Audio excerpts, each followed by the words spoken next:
Alright guys, what's going on? Back again with another video, so let's get started. So the first video for the week, Trump almost bombed Iran. Roll the clip. But first, we begin with the crisis in Iran. Overnight, President Trump approving a military strike, retaliating after Iran shot down that U.S. surveillance drone, but then reversing course at the last minute with planes already in the air. Our chief global affairs correspondent, Martha Raddatz, leading us off this morning. Good morning, Martha. Good morning, David. The world is bracing this morning to see if President Trump launches retaliatory strikes against Iran after officials say a planned strike last night was called off by the president himself. The U.S. military is again ready to launch at a moment's notice, but it's now unclear if and when that will happen. It was yesterday that President Trump approved a strike against Iran before abruptly changing his mind last night.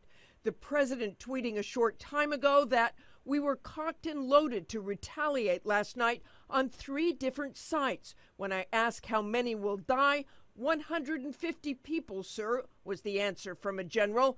10 minutes before the strike, I stopped it. Not proportionate to shooting down an unmanned drone. I am in no hurry.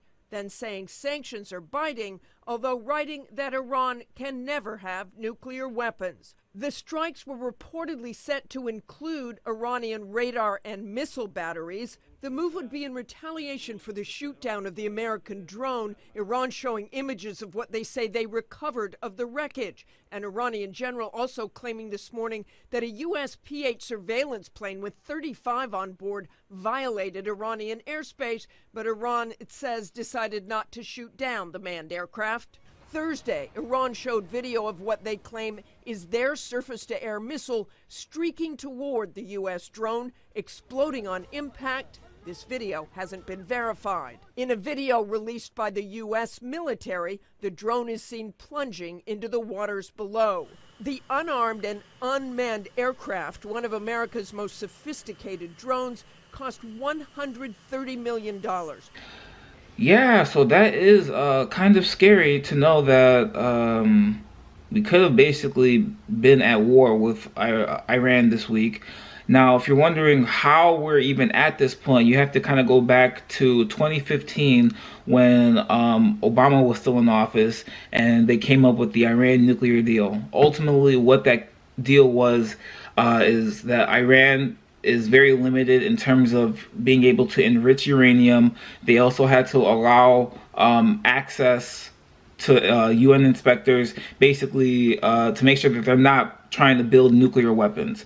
Now, when Trump got elected in 2016, he basically was constantly against the deal, saying that the deal was a bad deal because Iran can ultimately still build a nuclear weapon under the terms of that nuclear deal. So in 2018, Trump basically pulled out of the deal completely and said that the only way that they're going to go deal with Iran is if Iran is completely not enriching any uranium which can be used to build a nuclear weapon. So this has basically caused a series of escalating tensions between US and Iran, and which is what led to the drone being shot down this week, which is what kind of caused this whole thing, because Iran basically said that this unmanned drone was in their airspace. Of course, U.S. is going to say that it wasn't in their airspace. It was over international waters. But Iran shot it down, and Trump was prepared to basically hit them back at several different sites, which would have killed about 150 people. Okay. Now, if that planned attack had gone through, that would have been very major, and we could at this point be at war with Iran. So I'm actually very glad that Trump exercised some restraint, or whoever was advising him at the last second. They said with about 10 minutes before the planned attack, Trump called it off. Like, they had planes, boats ready, aimed to go, and they called it off. So for that, I actually thank Trump, because if he had done that, there's no doubt in my mind that we'd basically now be on the brink of war. Like, it'd be at that point. I don't know where we go from here, because Iran has always kind of been historically not really friendly with the U.S. And if you do your own research, you can clearly see why. The U.S. government has had a lot of involvement in that country, going back all the way to like the 50s. So it's easy. It's very easy to see why Iran doesn't like us, and it's very easy to see why the U.S. is dead set on them not having weapons or nuclear weapons. But at the same time, I don't think the American people, after Afghanistan, after Iraq, we just don't want a war. We don't want any war at all. So if there's any diplomatic way of U.S. and Iran getting to some sort of deal, some sort of understanding, that has to be pursued 100%, because at this point, I don't want a war. I don't want soldiers being sent. I don't want people being killed. I just don't want to hear that. I don't want to see that. I don't want any Iranians being killed. So hopefully U.S. and Iran, we can work it out. But moving on to my next story, Immigration and Customs Enforcement Agency, or known as ICE, is planning on raiding about 2,000 families this weekend. Roll the clip.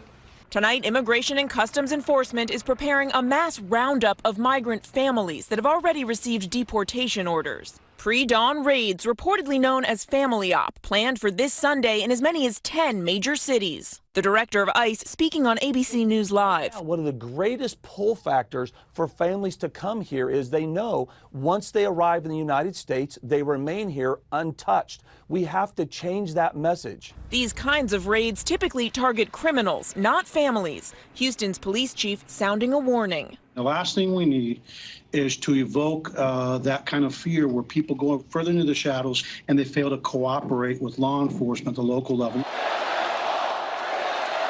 The raids come just days after the president kicked off his re-election campaign by promising that ICE will begin the process of removing the millions of illegal aliens starting next week. At the time, a senior administration official told ABC those massive deportations were, quote, not imminent. Immigration officials say they don't know anything about a planned roundup of millions of people next week. Well, they know, and they're going to start next week. The raids planned for this weekend are sweeping, but fall far short of the president's promise to deport millions. And overall, Trump is deporting far fewer people than Obama did at this point in his presidency. Trump announced it this week that ICE was coming to raid people, and everyone was kind of like, what? First of all, ICE was blindsided, because if this is an ongoing law enforcement operation, why would you announce it? Basically, people are saying that he announced it because also the same week Trump is started his re-election campaign for 2020. So he's using the immigration. He's basically using immigration as a one of his little political pieces to try to get his base rallied behind them so that they can come out and vote for him in 2020. But at the same time, this is kind of scary for people who have who are basically undocumented, or who have their status right now is basically undetermined in the country. Because on one hand, I can see when people say, yeah, we need to get illegal immigrants out of here. They're here illegally, but at the same time, these are not just like we put this stamp over people. Oh, you're an immigrant. But at the same time, forget that they're human beings, and these people have families, and most of them are law-abiding citizens who pay taxes, who have they pay taxes, they go to work, they just want a better shot at life. That's all they want. They want a better shot at life. And I understand that some of them, yes, there are going to be a bad few in the bunch.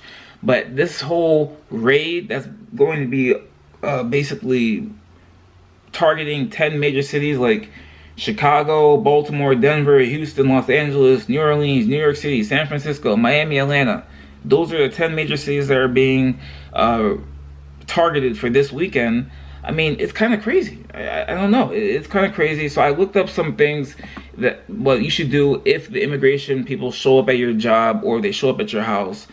First, you should ask if they are actually immigration agents and what they're there for. Also, ask them to show you a badge.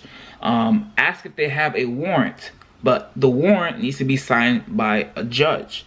And if it has to say U.S. magistrate judge, because what they'll do sometimes is they'll show you a warrant, but that's signed by an immigration officer. If it's signed by an immigration officer, it's worthless. They need to have a warrant signed by an actual U.S. judge.